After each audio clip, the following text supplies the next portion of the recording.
They say that after 40 years of polishing other people's silver, your fingerprints eventually wear away. I like to think that's true. It makes it much harder for the world to hold on to you. My name is Juanita, and for 3 decades, I was the ghost that haunted the hallways of the Gaines estate. I knew the exact weight of their crystal, the specific scent of their scandals, and the precise moment the floorboards would groan under the weight of a lie. Mr. Robert Gaines was a man who believed that money could buy silence, but he forgot that silence has ears. He was a titan of industry, or so the papers said, but to me, he was just a man who couldn't remember to wipe his feet when it rained. The house was a sprawling mausoleum of mahogany and ego, tucked away behind gates that promised privacy but delivered isolation. I enjoyed the work. There is a certain power in being the one who cleans up the messes no one else wants to acknowledge. You see the stains before they are scrubbed away. You find the letters that were meant to be burned. You hear the whispers that were meant to stay behind closed doors. Robert treated me like a piece of the furniture, sturdy, reliable, and entirely inanimate. It was his first mistake. People tend to say far too much in front of the furniture. It was a Tuesday, the kind of gray, damp morning that makes your joints ache with the memory of every staircase you've ever climbed. I was polishing the banister in the east wing when I heard it. Not a scream, not a crash, but a soft, rhythmic thud. It was coming from the basement, a part of the house I was strictly forbidden from entering. In 30 years, I had never seen the inside of that door. Robert kept the key on a silver chain around his neck, even when he slept. He told me it was the wine cellar sensitive to light and temperature, and that my clumsy hands had no business near his vintage collection. I didn't mind. A closed door is just a secret with a handle.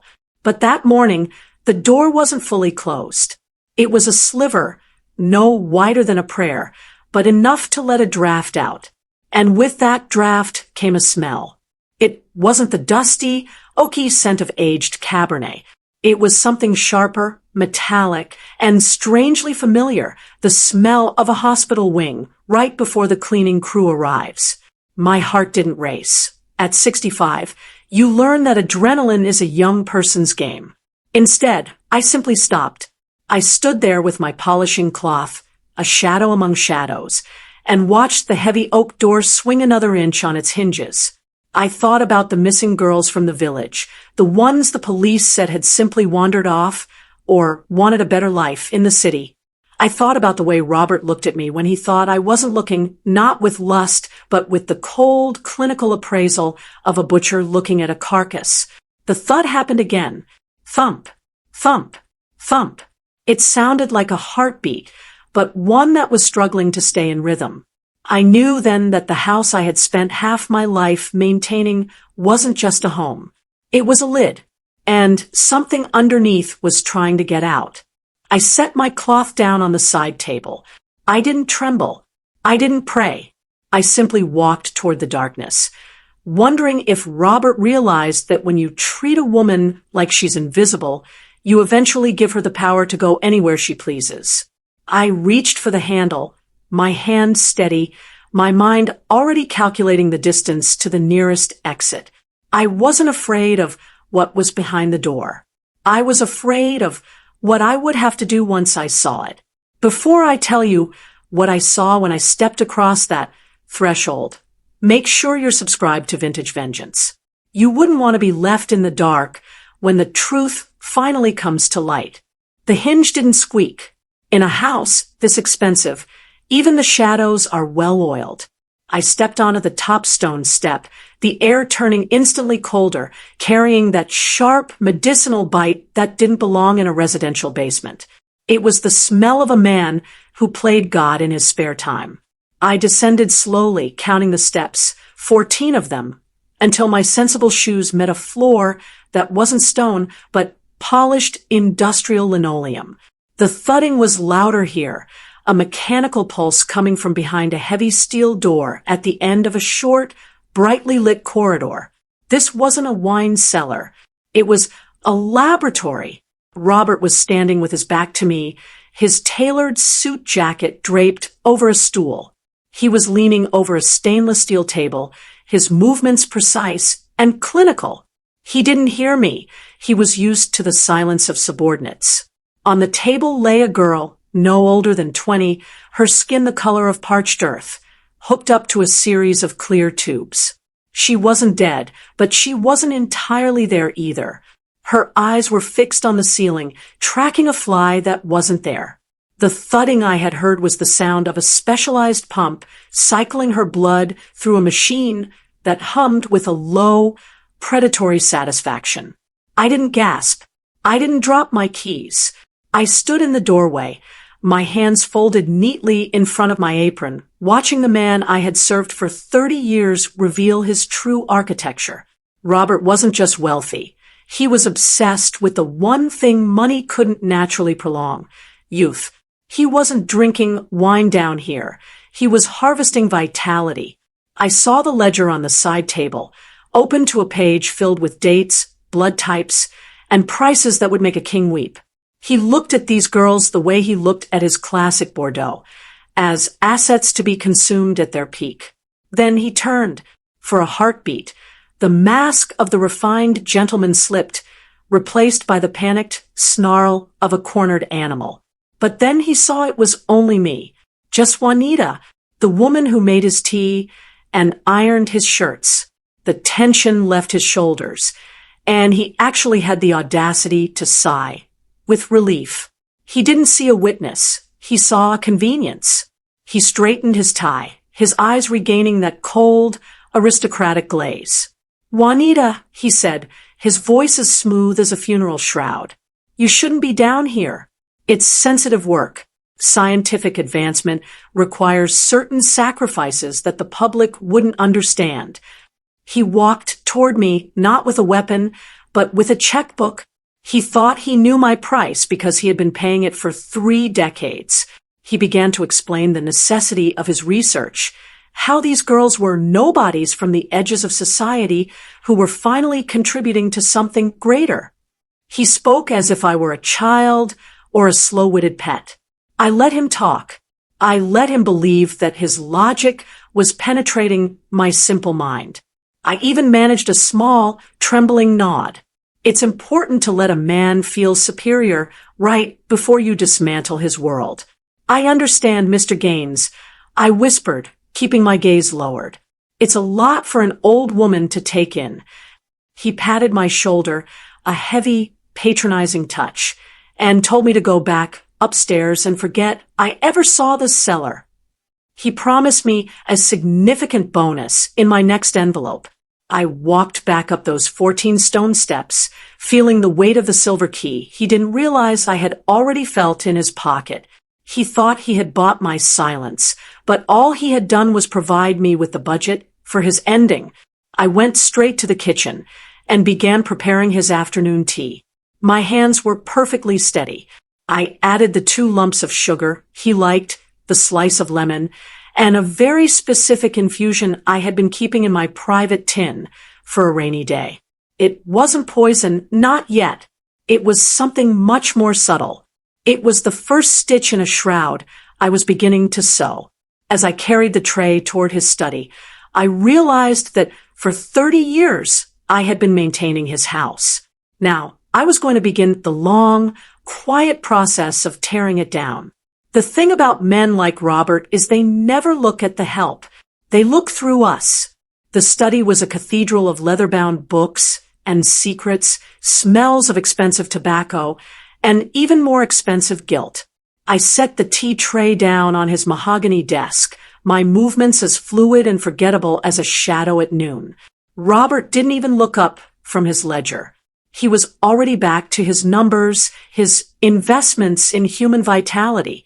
To him, the incident in the basement was already handled, a minor spill in the kitchen of his life. He took a sip of the tea, the special infusion hitting his palate. He didn't notice the faint, metallic aftertaste of foxglove and white snakeroot. In small, controlled doses, it doesn't kill. It simply makes the heart skip a beat, a flutter that feels like anxiety or perhaps just the weight of old age. I stood by the window, adjusting the heavy velvet drapes. "The rain is coming in from the east, sir," I remarked, my voice a dull monotone. "I should check the seals on the basement windows. Wouldn't want any dampness getting into your sensitive equipment." He grunted a dismissal, a sound of pure arrogance. He thought I was being diligent. He thought I was protecting his secrets.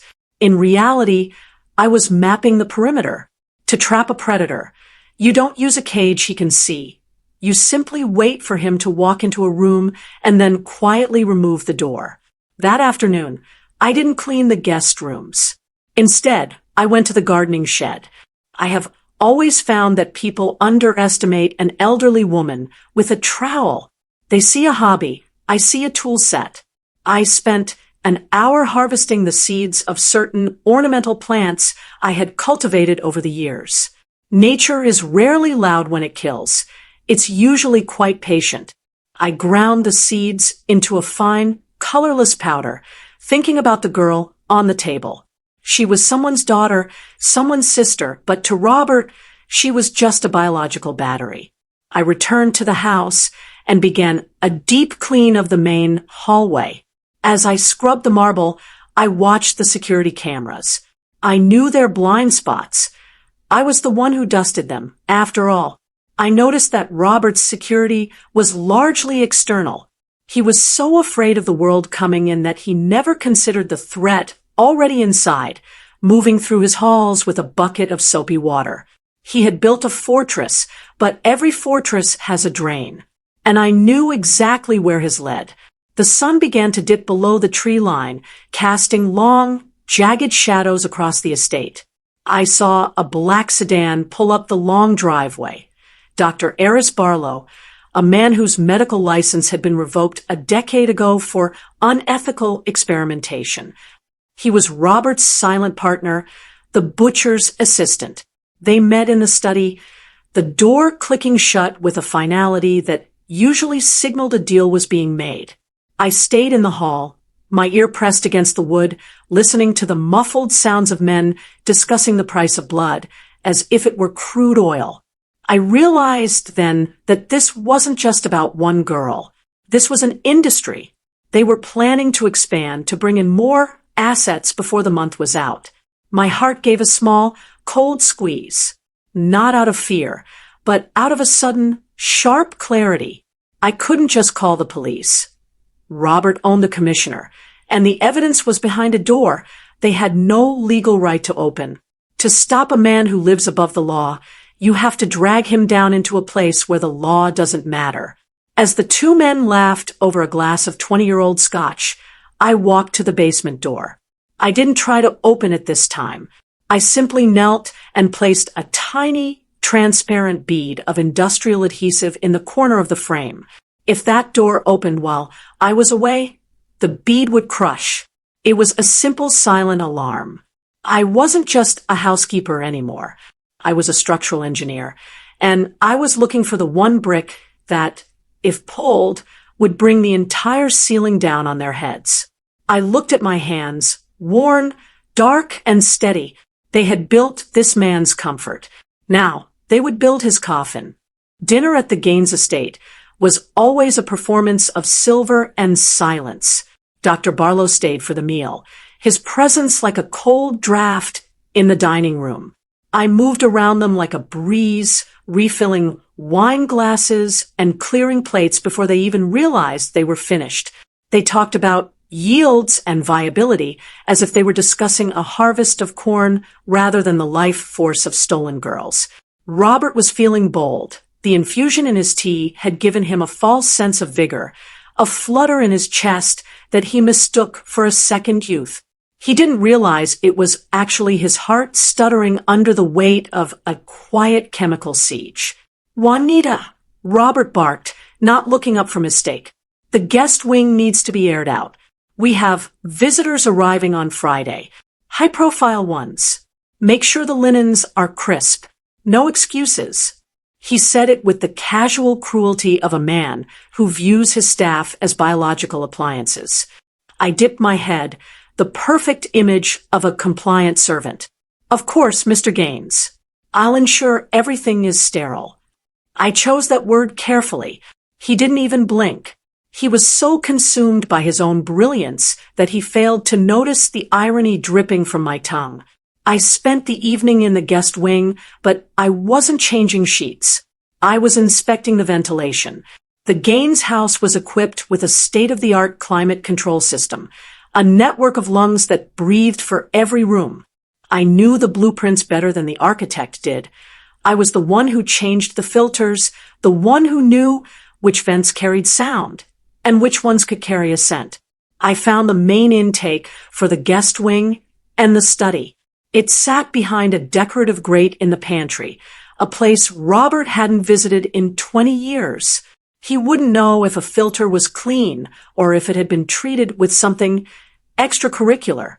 I thought about the high-profile visitors coming on Friday. They weren't coming for dinner. They were coming for the treatment. They were the investors, the men who funded Robert's basement laboratory in exchange for a few more years of stolen life. If I could trap them all in one place, I wouldn't just be stopping a man. I'd be decapitating an organization. But I had to be patient. A trap snapped too early only catches a toe. A trap snapped too late catches nothing at all. I needed them all inside behind those heavy oak doors, believing they were safe. Late that night, I retreated to my small quarters over the garage. I didn't sleep. Instead, I pulled out an old, leather-bound ledger of my own. It wasn't filled with blood types or prices. It was filled with names. The names of every girl who had gone missing in this county over the last decade. I had been collecting them for years, a quiet hobby for a woman the world chose not to see. I cross-referenced the dates of their disappearances with the dates of Robert's private galas. The patterns were undeniable. Every time he threw a party, a shadow went missing from the world. I looked at my reflection in the small, cracked mirror. My hair was a crown of silver, my skin a map of every mile I'd walked for people who didn't know my last name. They thought I was a relic of a dying era, a mammy figure who existed only to serve. They didn't realize that a woman who has spent 65 years watching the world from the sidelines sees everything. I saw the rot in the floorboards. I saw the rust in their souls. And I knew exactly which fuse to light. I took a small vial of clear liquid from my bedside drawer, the concentrated essence of the seeds I had gathered. It was beautiful in a way, pure, silent, and inevitable. I didn't feel like a killer. I felt like a gardener pruning a diseased branch to save the rest of the tree. I checked the adhesive bead on the basement door, through the security feed, on my tablet. A device Robert didn't know I possessed. The bead was intact. He was down there now, working. He felt secure. He felt untouchable. He was wrong. Friday arrived with a heavy, suffocating humidity that clung to the limestone walls of the estate like a damp shroud.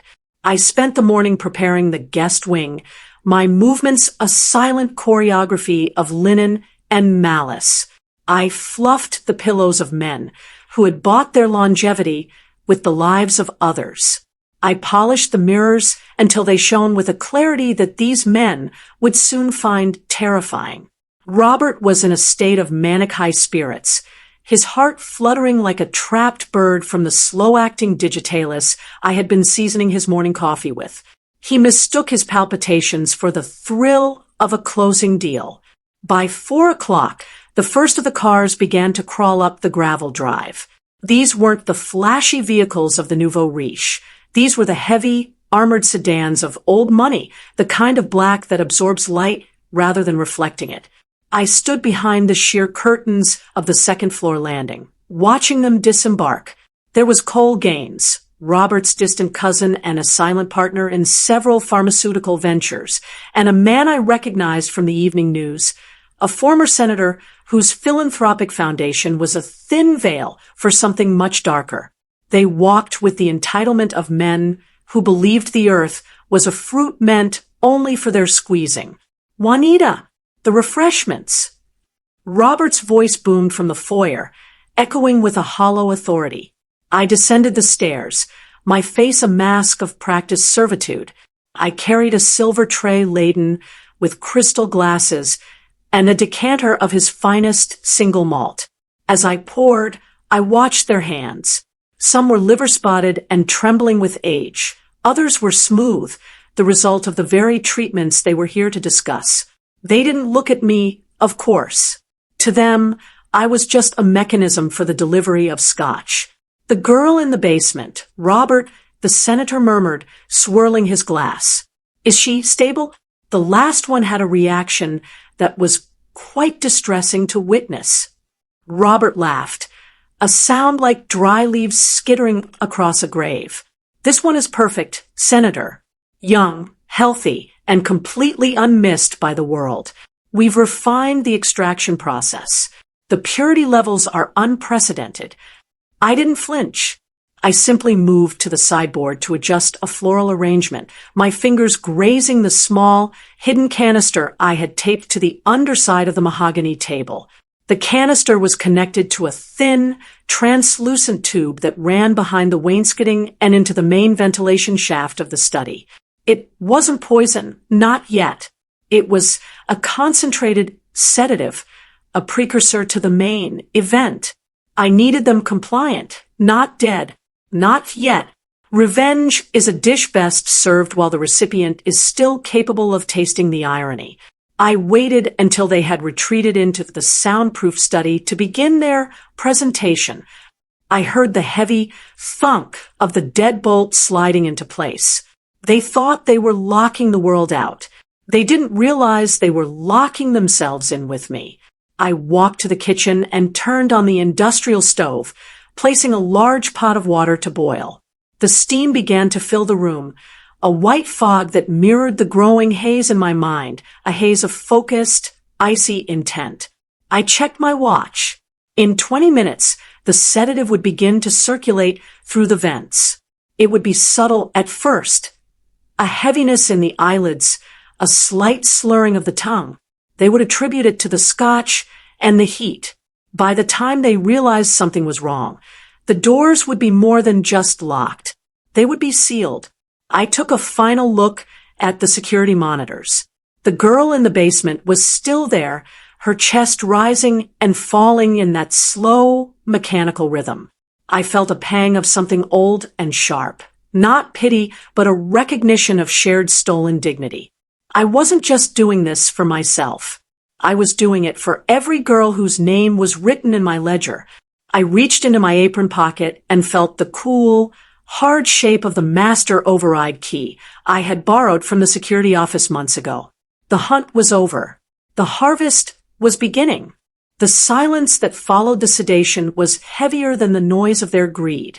Through the hidden baby monitor I'd tucked behind the encyclopedia set in the study, the sound of rhythmic, drug-induced breathing replaced the sharp clink of ice against crystal. I stood in the kitchen, smoothing my apron. I looked at the clock, 6:14 p.m. The staff had been sent home early, Robert's own order to ensure total discretion for his guests. He had cleared the stage for his own disappearance, and I was more than happy to follow his script. I walked down the long, carpeted hallway toward the study. My joints didn't ache today. Purpose has a way of oiling the bones. I reached the heavy oak door and pressed my ear to the wood. Nothing. I pulled the master override key from my pocket. A sleek, magnetic strip I'd swapped months ago when the security contractor was too busy staring at my chest to notice my hands. The lock gave a muted, electronic click. I pushed the door open. The room was a tableau of fallen power. The senator was slumped in the wingback chair, his mouth slightly open, a thin trail of saliva escaping the corner of his lips. Cole Gaines had slid halfway off the leather sofa, his expensive silk tie crooked like a hangman's noose. And Robert, my employer of 30 years, was face down on his mahogany desk, his hand still gripping the fountain pen he'd been using to sign their new contracts. They looked small, Without their titles and their bank accounts, they were just aging meat in expensive wool. I didn't rush. I walked to the desk and picked up the ledger Robert had been working on. I turned the pages, seeing the names of the girls, the dates of their extraction, and the corresponding wire transfers from the men currently snoring in the room. It was a map of human misery, meticulously catalogued in a fine, cursive hand. I tucked the ledger into the waistband of my skirt. This was the only thing that would matter to the world outside these walls. I turned my attention to the ventilation grate. I reached up and switched the canister. The sedative was spent. Now, I replaced it with a mild stimulant. I didn't want them dead in their sleep. I wanted them awake for the next part. I wanted them to understand the exact moment the floor fell away. As the new gas began to hiss softly into the room, I moved toward the basement door. This was the part that required the most precision. The girl downstairs was still hooked to the machine, her life being siphoned off into glass carboys for these ghouls to drink. I descended the 14 stone steps. The smell of ozone and antiseptic was stronger now. I approached the girl. Her name, according to the ledger, was Elena. I didn't wake her yet. The shock could stop her heart. Instead, I began the delicate process of reversing the flow. I had spent weeks reading Robert's medical journals while I dusted his library. I knew how the machine worked. I knew how to decouple the needles without causing an embolism. My hands, which had spent decades peeling potatoes and scrubbing grout, were as steady as a surgeon's. "Wake up, child," I whispered, pressing a cool cloth to her forehead once the tubes were clear. Her eyes fluttered, dark and unfocused. Who are you?" she rasped. I gave her a small, tight smile, the kind I used to give my own daughter before she moved away to a world that didn't have room for me. "I'm the help," I said, "and today, I'm helping you out of here." I helped her sit up, her body trembling like a newborn bird. I led her to the hidden service lift, the one used for moving heavy laundry and, apparently, bodies. I sent the lift up to the garage level, where I had already parked my modest, beige sedan with the engine running. I watched the indicator light climb, knowing she would find the keys and the cash I'd left in the glove box. She was safe. Now, I turned back to the stairs. The stimulant upstairs would be taking effect. The great men would be waking up to a world that was no longer theirs to command. I felt a cold, clean spark of anticipation. It was time to go back to the study and show them what 30 years of invisible service looks like. There is a specific kind of rage that lives in the hearts of women who have been told to stay in the kitchen. It doesn't scream. It simmers until it's concentrated enough to melt steel. Are you feeling the heat yet? Subscribe and don't miss the boil. The stimulant was efficient. By the time I walked back into the study, the room was filled with the sound of confused groans and the frantic rustle of fabric. Robert was the first to fully wake, pushing himself up from his desk with a hand pressed to his temple. His eyes were bloodshot, blinking rapidly against the soft glow of the desk lamp.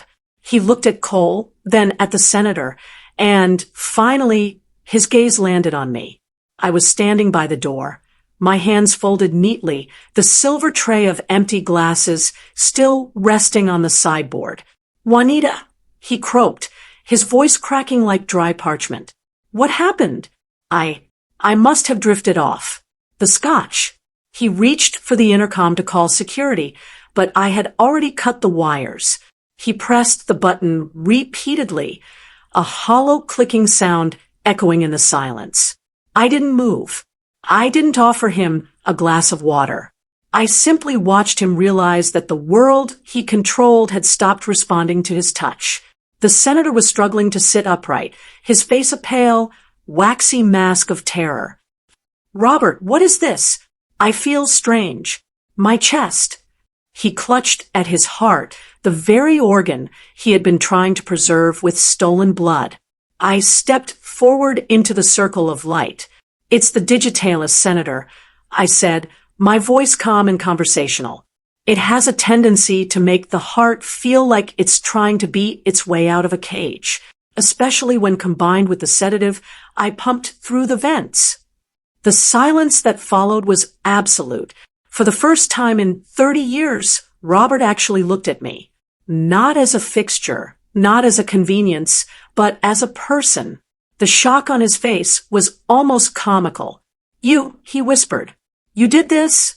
You're a housekeeper, Juanita. You're nothing. He tried to stand to reassert his dominance, but his legs were like water. He collapsed back into his chair, the titan of industry reduced to a trembling old man in a stained shirt. I am the woman who knows where you hide your ledgers, Robert, I said softly, stepping closer. I am the woman who knows that you haven't paid a cent of tax in a decade. And I am the woman who just watched Elena drive away in my car. The mention of the girl hit him like a physical blow. He glanced toward the basement door, his mouth hanging open. He knew then that the foundation of his secret empire had just walked out the front gate. Cole Gaines, ever the pragmatist, tried to reach for his briefcase, the one containing the cash for the night's transaction. I had already moved it to the top of the bookshelf, well out of his reach. There's no use reaching for your wallet, Mr. Gaines, I remarked, smoothing a wrinkle in my apron. Money only works when people are willing to take it. And right now, I'm the only one here who can give you the antidote to what's currently stopping your heart. But I'm not selling. I'm just observing. I walked over to the windows and pulled back the heavy velvet curtains. The sun was beginning to peek over the horizon, casting a cold, gray light into the room. It was the light of a new day, one where these men were no longer the masters of the house. They were just occupants in a building that was rapidly becoming their tomb. Robert looked at the light, then back at me, the realization of his helplessness finally sinking in. He had spent his life thinking he was the architect, never realizing he was just a tenant in a house built on my silence. I pulled a small, silver whistle from my pocket, the kind Robert used to summon the groundskeepers. I didn't blow it. I just held it up, letting the morning light glint off its surface. The police are 5 minutes away, Robert, I said. I called them from the kitchen. I told them there was a medical emergency and a discovery in the basement. They won't need a warrant to enter a house where someone is dying. I turned back to the door, leaving them to the silence and the creeping fear of the sirens. The sirens were still miles away, a faint, rhythmic haunting on the wind, but in the silence of the study, they sounded like the tolling of a bell. Robert's face had moved past shock into a gray, sickly desperation. He tried to lung for me, a slow, stumbling movement that lacked any of the grace he'd cultivated in boardrooms. I didn't even have to step aside. His own knees betrayed him, and he slumped against the edge of the mahogany desk, scattering pens and ivory paperweights across the floor. Juanita, please, he wheezed, the Digitalis making his breath shallow and hitched. The money, the floorboards in the library, there's a safe. Millions. It's yours. Just call them off. Tell them it was a mistake. He was bargaining now. It's the final stage of a man who has never been told no by someone he considered beneath him. He truly believed that every soul had a price tag, and if the current offer wasn't working, he just needed to add another zero. I looked down at him, my expression as neutral as a winter sky. I've been cleaning those floorboards for 30 years, Robert. I've known about that safe since the day you had it installed. I also know the combination. I changed it last Tuesday while you were at your club. The look of pure, impotent horror that crossed his face was more satisfying than any sum of money could ever be. I wasn't interested in his paper and ink. I was interested in his breathing. The senator was sobbing now, a quiet, pathetic sound that didn't belong in a room filled with such expensive history. I have a family, he moaned, clutching his chest. Think of my reputation. I turn my gaze to him, my eyes hard. I am thinking of the families of the girls whose names are in that ledger, Senator. I'm thinking of the reputations you stripped from them before you stripped them of their lives. Your family will survive the shame. Those girls didn't survive you. I walked to the corner of the room and picked up the telephone receiver. I had cut the line, but I held it anyway, watching them watch me. The power dynamic had inverted so completely that the air in the room felt different, thinner for them, richer for me. I was the only one who knew the exit codes. I was the only one who knew that the medical emergency I'd reported wasn't for them, but for a distress break-in I'd staged in the kitchen.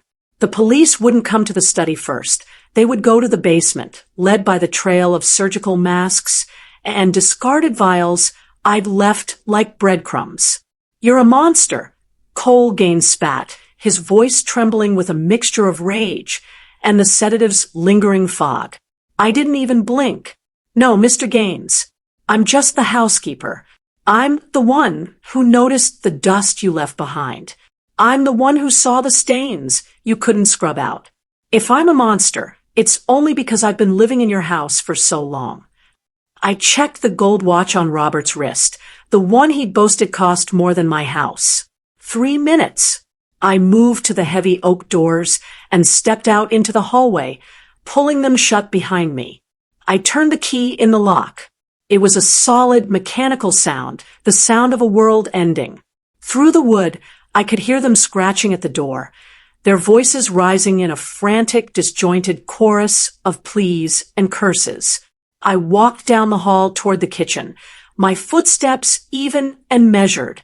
I had one more task to complete before the flashing lights turned the driveway into a carnival of justice. In the kitchen, I took the ledger, the one with the names and the wire transfers, and placed it neatly on the center island, right next to a fresh pot of tea I'd just brewed.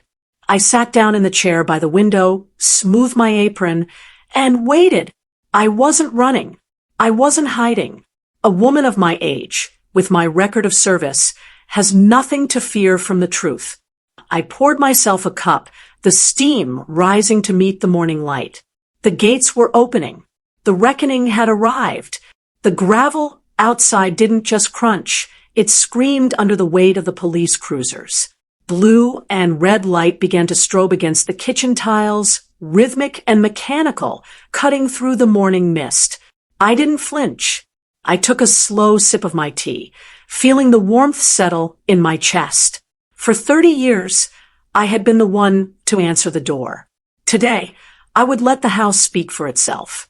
The heavy thud of fists against the front oak door echoed through the foyer. Police! Open up!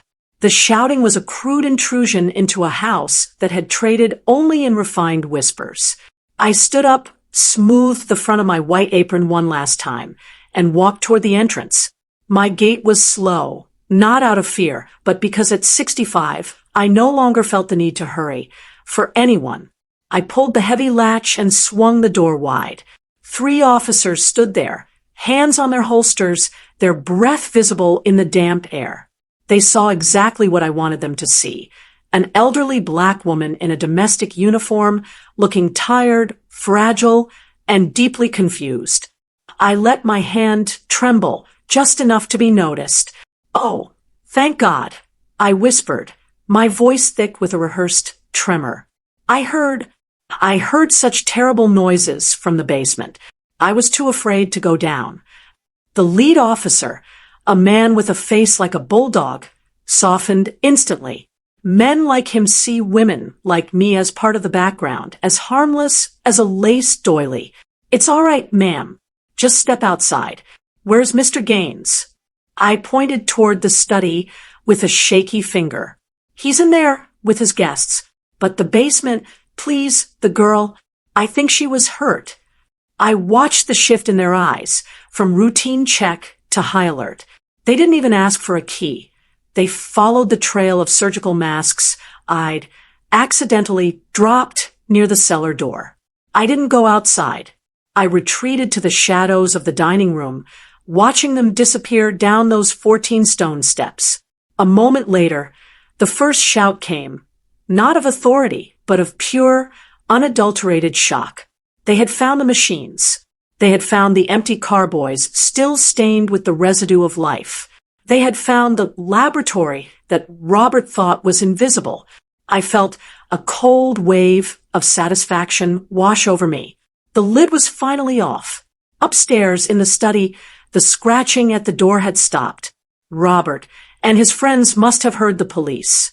They were likely huddled in the center of the room, realizing that their wealth was no longer a shield, but a target. I walked back toward the study door, the master key heavy in my pocket. I could hear the officers coming back up the basement stairs, their radios crackling with frantic requests for backup and medical examiners. They were no longer looking for a break-in. They were looking for a crime scene. "In here, officers," I called out, my voice steadying. "The door is locked from the inside. They wouldn't let me in." The bulldog officer stepped up, his face flushed with a mixture of rage and nausea from what he'd seen below. He didn't wait for a key this time. He put his shoulder to the oak, and with a splintering crack, the sanctuary of the Guinness was breached. I stood in the hallway, watching as they flooded the room. I saw Robert try to stand, his face a mask of panicked entitlement. "Officer, this is a private residence. You have no right." The officer didn't even let him finish. The sound of steel handcuffs clicking shut was the most beautiful music I had heard in 3 decades. Cole Gaines and the senator were next. They didn't fight. They just sagged, their spirits broken by the sudden, violent arrival of the truth. I watched them being let out, their expensive shoes scuffing against the marble I had polished only yesterday. Robert looked at me as he passed, a flicker of pure, concentrated hatred in his eyes. I didn't look away. I didn't gloat. I simply nodded, the way I always did when he finished a meal. "I'll be sure to pack your things, sir," I said softly, "though I doubt you'll be needing your silk ties where you're going." He opened his mouth to speak, but the officer shoved him forward, out into the cold, bright light of a world that finally knew his name. The house felt different with the sirens fading into the distance. It was no longer a fortress. It was a carcass picked over by forensic teams in white Tyvek suits who stepped where they were told and touched only what was labeled. I sat at the small kitchen table, a fresh cup of tea between my hands. The bulldog officer, whose name tag read Detective Miller, sat opposite me. He looked like a man who had seen the worst of the world and just realized he hadn't seen the half of it. "Juanita," he said, his voice dropping the professional bark for something closer to reverence. "You've worked here a long time. Did you have any idea what was happening under your feet?" I looked him dead in the eye, letting the steam from the tea veil my expression. "Detective, I am a 65-year-old woman who spends her days fighting dust and her nights fighting the ache in her knees. Mr. Gaines told me it was a wine cellar. I am paid to clean floors, not to question the vintage." It was the perfect lie because it fed into every bias he had about my age, my race, and my station. He saw a tired servant, not a tactical mastermind. He patted my hand, a gesture that would have been patronizing if it weren't so useful to my cover. "We found the ledger, Juanita. It was right there on the counter. It's a roadmap to every missing persons case in the tri-state area. You did a good thing calling us when you heard that struggle in the kitchen." I nodded slowly. "I just wanted the screaming to stop, Detective. The girl, Elena, is she all right?" He sighed, rubbing his face. "She's at the hospital. Traumatized, but alive. She told us a guardian angel let her out of the lift. She didn't see a face, just a hand in a white glove." I looked down at my own hands, now bare and wrinkled. "A lot of people wear white gloves in this house, sir. It keeps the silver from spotting." I spent the next 4 hours being interviewed, which is just a polite word for being measured for a role in their narrative. I gave them enough truth to satisfy their hunger. The late-night visitors, the strange deliveries of medical crates, the way Robert guarded his silver key. I painted a picture of a man consumed by a dark, private eccentricity that had finally boiled over. I made myself the incidental witness, the humble observer who had finally seen too much. While the police moved through the upper floors, I went to the pantry. Beneath a loose floorboard behind the industrial sacks of flour, I checked my own private vintage. It wasn't blood or money. It was a collection of digital drives, backups of the security footage I'd been rerouting for months. It showed the senator entering the basement. It showed Cole Gaines handing over briefcases of cash. It showed the doctors, the couriers, and the buyers.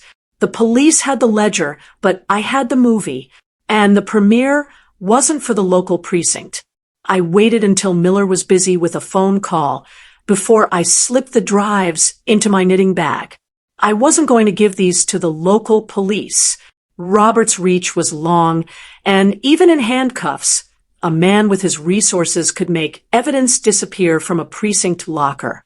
No, these were going to a journalist I had been cleaning for on my days off, a woman who lived in a cramped apartment and had a spine made of tempered steel. I walked out to the porch, watching the sun hit the high stone walls of the estate. The revenge wasn't just about the arrest. It was about the total erasure of their legacy. By tomorrow, the Gaines name wouldn't stand for industry or philanthropy. It would be a synonym for a butcher shop. I felt a sudden lightness in my chest. The digitalis-induced palpitations were gone, replaced by the steady, slow beat of a job well done. I had one more room to clean before I turned in my keys for good. The house was quieter now, though it was filled with more people than it had seen in a decade. The forensics team moved like white blood cells, trying to digest the infection they'd found in the basement. I stood in the center of the grand foyer, leaning slightly on my mop handle. Detective Miller was busy on the phone, his face turning a shade of purple that matched the bruise on Robert's ego. He was realizing that this wasn't just a local horror story. It was a national scandal with roots that touched the Capitol. "Juanita," Miller said, snapping his phone shut, "we're going to need you to come down to the station for a formal statement. We've got a car waiting." I gave him a small, weary smile, the kind that suggests a woman who just wants to sit in her rocking chair and forget she ever saw a drop of blood. "Of course, Detective. Just let me finish the study. Mr. Gaines always hated a dusty desk, and I'd hate to leave the job half done." He nodded, distracted by a technician carrying out a crate of vials. He didn't see the steel in my eyes. I walked back into the study. The police had cleared out the men, but the smell of their fear still hung in the air like a heavy cologne. I didn't go for the desk. I went for the fireplace. Behind the ornate cast-iron screen, there was a small, hidden lever, something Robert thought I'd never found because I was too old to bend down that far. I pulled it. A small stone shifted, revealing a space no larger than a cigar box. Inside wasn't money. It was the insurance policy. It was a black book, handwritten by Robert's father, and continued by Robert himself. It contained the names of the judges, the commissioners, and the governors who had accepted donations to look the other way for 40 years. This was why the police had never been able to enter this house before. This was why the missing girls stayed missing. This book was the heartbeat of the Gaines power, and I held it in my calloused, 65-year-old hands. I didn't burn it. I didn't hide it. I took a small, high-resolution camera from my apron, the one I bought with the bonus Robert gave me for discretion, and I photographed every single page. I uploaded the images to a cloud server I'd set up under a pseudonym, The Invisible Woman. By the time I reached the police station, those photos would be in the inboxes of 3 major news networks and the Internal Affairs Bureau. I replaced the book and closed the stone. I then took my polishing cloth and began to wipe down the mahogany desk. I moved with a slow, rhythmic precision, erasing the fingerprints of the men who had sat here and decided who lived and who died. I wasn't just cleaning wood. I was scrubbing away the last traces of their authority. Every circular motion was a silent prayer for the girls who wouldn't be coming home, and a promise that their names would never be forgotten again. As I worked, I thought about the basement. The police were down there now, mapping the horror. They would find the specialized drainage, the sterile lights, and the heavy soundproofing. But they wouldn't find the most important thing, the reason it all stopped. They would never look at the housekeeper and see the person who had orchestrated the collapse of a multi-generational empire. They would see a witness. I would let them keep that illusion. It's the ultimate protection. I picked up my bucket and my mop. I walked to the front door, pausing to look at the portraits of the Gaines ancestors lining the hallway. Their painted eyes seemed to follow me, filled with a silent, aristocratic judgment. I didn't blink. I simply turned off the lights, plunging their legacy into the darkness where it belonged. I stepped out onto the porch, where the patrol car was waiting, and I didn't look back. The house was no longer mine to clean. The world was about to do it for me. The interrogation room at the precinct was painted a shade of beige that felt like a personal insult to my 30 years of interior design. It was small, cramped, and smelled of stale coffee and desperation, the natural habitat of men who think they are in control. Detective Miller sat across from me, his tie loosened, looking like he'd aged 10 years in a single morning. He pushed a glass of water toward me. I didn't touch it. I've learned that in rooms like this, the moment you accept a gift, you owe a debt. Juanita, he said, his voice a low gravel. The labs found something. The medicine in the basement wasn't for disease. It was for extension. They were extracting youth, literally. And the names in that ledger, they weren't just names. They were victims. We've recovered 3 girls from a holding facility in the woods based on the GPS coordinates we found in Robert's desk. They're alive because of you. He looked at me with a mixture of pity and awe. He still saw a victim who got lucky. He didn't see the woman who had been the GPS. I lowered my gaze, letting a single, practiced tear track through the wrinkles on my cheek. I couldn't bear the thudding anymore. Detective, it sounded like a heart that couldn't find its beat. He nodded, satisfied with the emotional simplicity of my answer. He didn't ask how I knew which vents to check or how I'd managed to bypass a $1 million security system with a strip of magnetic tape and a steady hand. He wanted a hero who looked like a grandmother. I gave him exactly what he wanted. As I walked out of the precinct, the sun was high and unforgiving. The news vans were already swarming the entrance, their satellite dishes pointed at the sky like hungry metal flowers. I adjusted my hat, pulled my coat tight, and walked right through the center of the chaos. No one stopped me for an interview. No one flashed a camera in my face. I was just an elderly black woman in a sensible coat, a shadow moving through a world that only cares about the light. I took the bus to a small park overlooking the river. I sat on a bench and pulled a burner phone from my pocket. One message was waiting. The package has been delivered. The front pages are changing as we speak. I deleted the message and dropped the phone into a deep trash can. By tomorrow, the names I'd photographed in that insurance policy book wouldn't just be in a secret drawer. They would be on the evening news. The judges would be resigning. The commissioners would be taking leaves of absence. The Gaines empire wasn't just falling. It was being erased from the map. I thought about Robert.